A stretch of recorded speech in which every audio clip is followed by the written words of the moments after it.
এ, মামুন ভাই জেলে, কথা বুঝছেন তো। ওনার কিছু কথাবার্তা আমি বলি। প্রিন্স মামুন প্রথম যে আহ জাগরণটা মানে উঠাইছে, সেটা হলো যে উনি কিন্তু আসলে বাংলাদেশকে প্রেজেন্ট করতে চাইছিল, ইমরান নামের একজন। তো এটা কথা বলছিল, আমরা জানি। তো সর্বশেষ কি হইলো, যে আমরা দেখলাম যে মামুন এবং লায়লা এই দুজনকে খুব স্কিল ভাবে চলতেছে। এখন কথা হইলো যে এই যে মামুন আর লায়লা, এরা আসলে আমাদের ফেসবুকে বা মানে যত প্ল্যাটফর্ম আছে সোশ্যাল মিডিয়া, এটা একটা খুবই মানে বাজে ধরনের একটা সিস্টেম হয়ে গেছে। মামুন ওকে এই বলছে, তমকে সেটা বলছে, হুমকি দিছে।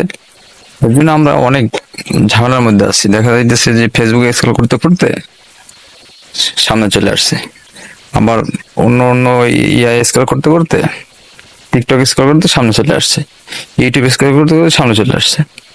তো ব্যাপারটা হলো খুবই সেন্সিটিভ, খুবই ভালো লাগে, মানে খারাপ একটা ব্যাপার।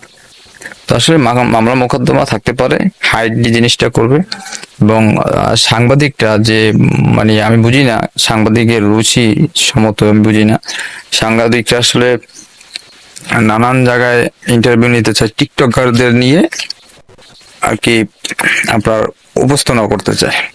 মানে ওদের থেকে নিউজ কভার করতে চায়, দেখা যাচ্ছে ভিউজ বেশি হয় এটার জন্য। এটা ছয়। তবে আমি বলবো যে এই যে পরবর্তীতে ওনার আইনজীবী আইনজীবী কিন্তু আসলে আমরা একটা ডিবি অফিসারকে দেখছিলাম আমি ফেসবুকে।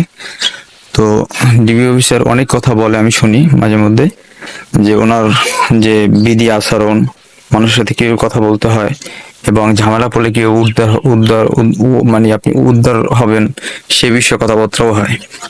কিন্তু আমার বুঝে আসে না, কিন্তু আইনজীবী হয়ে টিকটক করে। টিকটক করা একবার খারাপ না, কিন্তু দেখা যাইতেছে আহ অন্য অন্য সব সব জিনিস যদি আমরা অ্যাকুরেট করি, তো আসলে টিকটক আসলে সবার জন্য না, সব প্ল্যাটফর্মের জন্য দেখেন। যাই হোক, তবে মামুন আজকে আজকে ঈদ, আজকে কি করতেছে না না করতেছে সেটা আমরা জানি না। তো এর কিছু ভুলও আছে। আসলে আমি যেখানে পা দিব, আগে ভাবতে হবে যে ওইখানে আমি টিকতে পারবো কিনা, এবং ওখান থেকে আমার কেরিয়ার ধ্বংস হবে কিনা। দেখেন অপু অপু ভাই যে আমাদের টিকটকার, সে কিন্তু বাহিরে আর কি আপনার বাহিরে চলে, এবং ওনার অনেক কিছু আর কি পরিবর্তন শুধু ওই বাহিরের সিস্টেমে। তো খুব ভেরি ইন্টারেস্টিং লাগলো। তো মামুন জেল খাটছে, অপু ভাইও জেল খাটছে, ব্যাপারটা খুবই সেন্সিটিভ।